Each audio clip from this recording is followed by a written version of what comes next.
Hai teman-teman, jumpa lagi. Kali ini kita akan membahas mengenai dampak tak terduga dari dosa.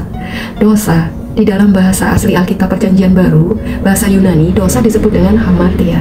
Artinya meleset, tidak mencapai sasaran atau target. Perjanjian Baru menggunakan kata hamartia untuk mengindikasikan bahwa manusia diciptakan dengan sebuah standar atau target sebagai tujuan dan arah hidup.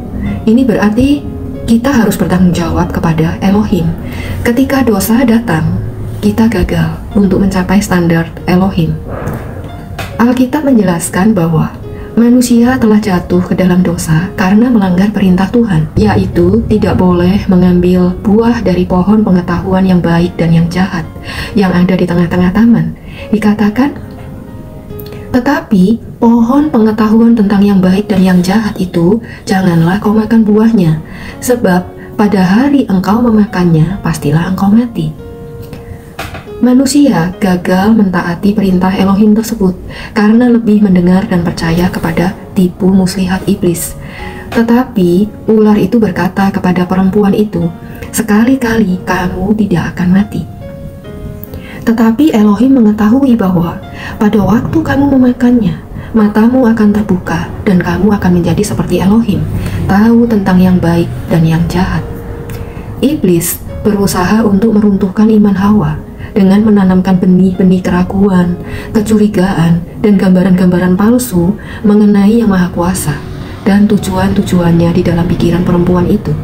Selanjutnya, perempuan itu melihat bahwa buah pohon itu baik untuk dimakan dan sedap kelihatannya. Lagi pula pohon itu menarik hati karena memberi pengertian. Lalu ia mengambil dari buahnya dan dimakannya, dan diberikannya juga kepada suaminya yang bersama-sama dengan dia, dan suaminya pun memakannya. Akibat ketidakpercayaan kepada Elohim tersebut melahirkan sesuatu yang buruk dalam kehidupan manusia, yaitu dosa. Ini adalah strategi iblis yang berdampak maut dan menyeret semua keturunan Adam turut menjadi berdosa. Lalu, apa dampak tak terduga dari dosa tersebut bagi manusia? 1. Putusnya hubungan manusia dengan Elohim yang dikenal dengan kematian rohani, teman-teman. Mati secara rohani berarti terpisah dari Elohim karena Elohim itu suci. Ia tidak bisa bersatu dengan manusia yang berdosa.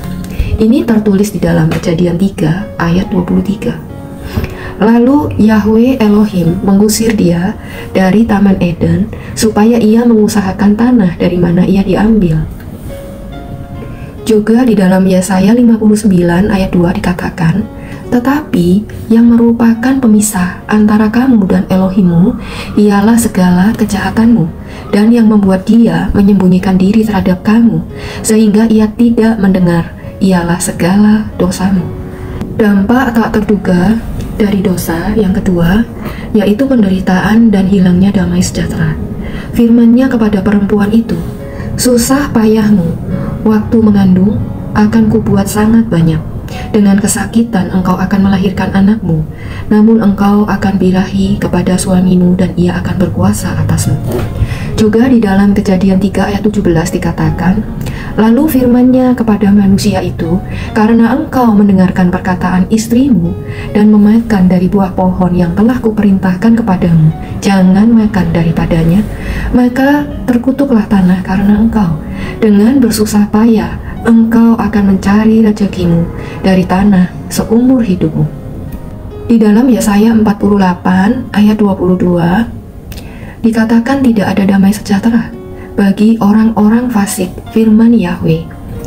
Jadi secara keseluruhan manusia harus menghadapi tantangan dan kesulitan dalam mempertahankan hidupnya, teman-teman. Yang ketiga, kecenderungan manusia yang telah jatuh di dalam dosa adalah tidak bisa berbuat baik, condong pada dosa.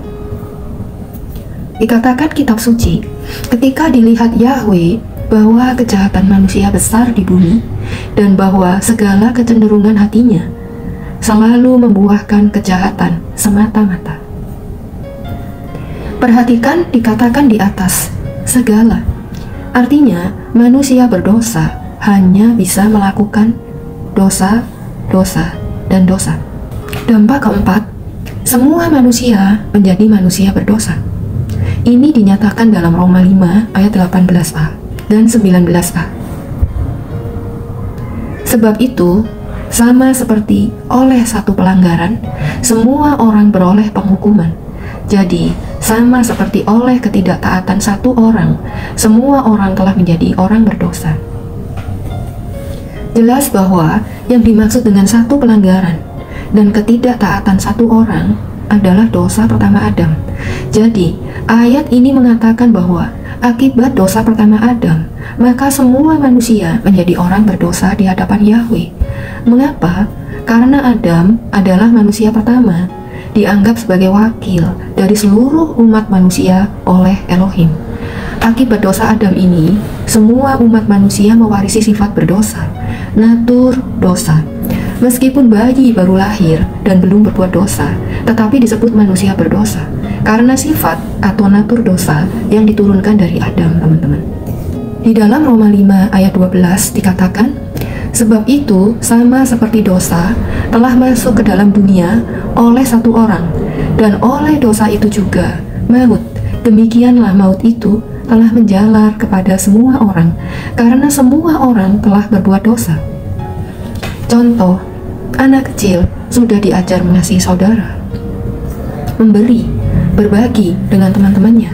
Ketika mainannya diambil, dia bisa marah, bahkan memukul. Ini tertulis di dalam Kejadian 8 ayat 21. Dikatakan, ketika Yahweh mencium persembahan yang harum itu, berfirmanlah Yahweh dalam hatinya, aku tak akan mengutuk bumi ini lagi, karena manusia, sekalipun yang ditimbulkan hatinya adalah jahat dari sejak kecilnya, dan aku tak akan membinasakan lagi segala yang hidup seperti yang telah kulakukan. Jadi, sudah diajarkan kebaikan, kebenaran, tapi kejahatan, dosa itu bisa ada dengan sendirinya, teman-teman. Ini jelas berbeda dengan ajaran di luar kekristenan yang menganggap anak dilahirkan seperti kertas putih bersih. Di dalam ajaran Kristen, semua manusia berdosa seperti kertas hitam legam tanpa ada titik putih sedikit pun. Ini tertulis di dalam Roma 3 ayat 12. Semua orang telah menyeleweng, mereka semua tidak berguna, tidak ada yang berbuat baik, seorang pun tidak. Dampak yang kelima, semua manusia berdosa hidup di bawah murka Elohim. Di dalam Yohanes 3 ayat 36 dikatakan, barang siapa percaya kepada anak, ia beroleh hidup yang kekal. Tetapi barang siapa tidak taat kepada anak, ia tidak akan melihat hidup, melainkan murka Elohim tetap ada. Kata tetap artinya, sejak manusia lahir, murka Elohim itu sudah ada di atasnya. Tetapi jika ia percaya kepada Yesus, maka murka itu dihapuskan. Tetapi kalau ia tidak percaya, tidak taat, maka murka Elohim itu tetap ada di atasnya. Di dalam Efesus 2 ayat 1-3, kamu dahulu sudah mati karena pelanggaran-pelanggaran dan dosa-dosamu. Kamu hidup di dalamnya karena kamu mengikuti jalan dunia ini, karena kamu mentaati penguasa kerajaan angkasa, yaitu roh yang sekarang sedang bekerja di antara orang-orang durhaka. Sebenarnya, dahulu kami semua juga terhitung di antara mereka, ketika kami hidup di dalam hawa nafsu daging, dan menuruti kehendak daging, dan pikiran kami yang jahat.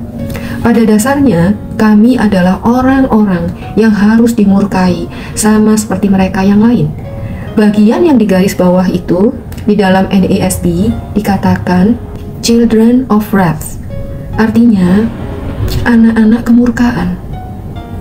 Jadi ini menunjukkan bahwa manusia itu secara alamiah, maksudnya sejak lahir adalah orang yang dimurkai oleh Elohim. Kita lahir sebagai manusia berdosa, karena itu sejak lahir kita sudah ada di bawah murka Elohim.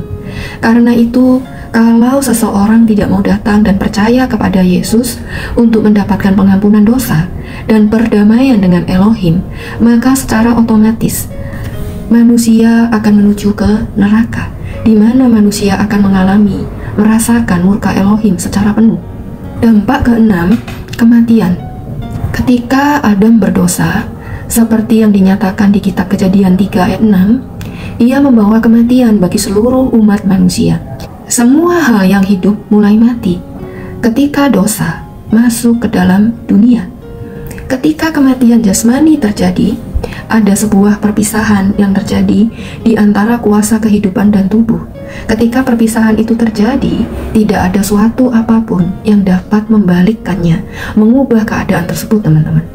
Ini tertulis di dalam Kejadian 3 ayat 19. Dengan berpeluh, engkau akan mencari makananmu sampai engkau kembali lagi menjadi tanah. Karena dari situlah engkau diambil, sebab engkau debu dan engkau akan kembali menjadi debu.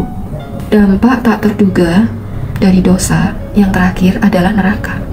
Neraka bukan hanya merupakan akibat atau hukuman terhadap dosa Adam saja, tetapi dosa setiap orang. Karena di dalam Roma 6 ayat 23 dikatakan sebab upah dosa ialah maut. Maut dalam Roma 6 ayat 23 ini tidak hanya menunjuk pada kematian biasa, tetapi menunjuk pada kematian kedua, penghukuman kekal di neraka. Di dalam Wahyu 21 ayat 8, tetapi orang-orang penakut, orang-orang tidak percaya, orang-orang keji, orang-orang pembunuh, orang-orang sundal, tukang-tukang sihir, penyembah-penyembah berhala, dan semua pendusta, mereka akan mendapat bagian mereka di dalam lautan yang menyala-nyala oleh api dan belerang. Inilah kematian yang kedua. Neraka adalah tempat di mana orang terpisah dari Elohim selama-lamanya tanpa bisa dipulihkan kembali. Di dalam 2 Tesalonika 1 ayat 9, mereka ini akan menjalani hukuman kebinasaan selama-lamanya, dijauhkan dari hadirat Tuhan dan dari kemuliaan kekuatannya. Ajaran saksi Yehova yang menyatakan kalau neraka itu tidak ada adalah kebodohan. Ayat-ayat kitab suci yang berbicara tentang neraka begitu banyak daripada surga. Bahkan yang banyak berbicara tentang neraka adalah Tuhan Yesus sendiri. Dengan mengatakan bahwa neraka tidak ada, artinya iblis berkata bahwa firman Tuhan salah. Iblis selalu mencoba untuk menyesatkan manusia dengan mengubah kata-kata Elohim dari awal. Yang kedua, artinya Elohim tidak ada. Mengapa bisa demikian? Semua orang mengakui bahwa di dalam dunia ini ada banyak ketidakadilan. Andai kata neraka tidak ada, maka semua ketidakadilan dan dosa ini tidak dibereskan, teman-teman. Dengan demikian, Elohim itu tidak adil. Dan kalau Elohim itu tidak adil, ia pasti bukan Elohim. Jadi ajaran saksi Yehova menolak adanya neraka, jelas bertentangan dengan kitab suci. Yesus Kristus mengatakan, apa gunanya seseorang mendapatkan seluruh isi dunia, tetapi dia kehilangan jiwanya? Kita harus mengerti kalimat ini, artinya nilai satu jiwa berbobot lebih tinggi dari seluruh ciptaan Elohim. Karena begitu besar nilai satu jiwa bagi Elohim, maka dia menyediakan Mesias atau Juru Selamat, yaitu Sang Firman yang berinkarnasi menjadi manusia. Dosa membawa manusia kepada kematian kekal. Satu-satunya cara menghindari kematian kekal di neraka adalah datang kepada Yesus melalui iman percaya kepada Kristus akan membawa kita dari kematian rohani kepada kehidupan rohani yang pada akhirnya kepada hidup yang kekal. Di dalam Yohanes 3 ayat 16 dikatakan, karena begitu besar kasih Elohim akan dunia ini, sehingga ia telah mengaruniakan anaknya yang tunggal, supaya setiap orang yang percaya kepadanya tidak binasa, melainkan beroleh hidup yang kekal. Baik teman-teman, sampai di sini dulu pembahasan kita kali ini. God bless.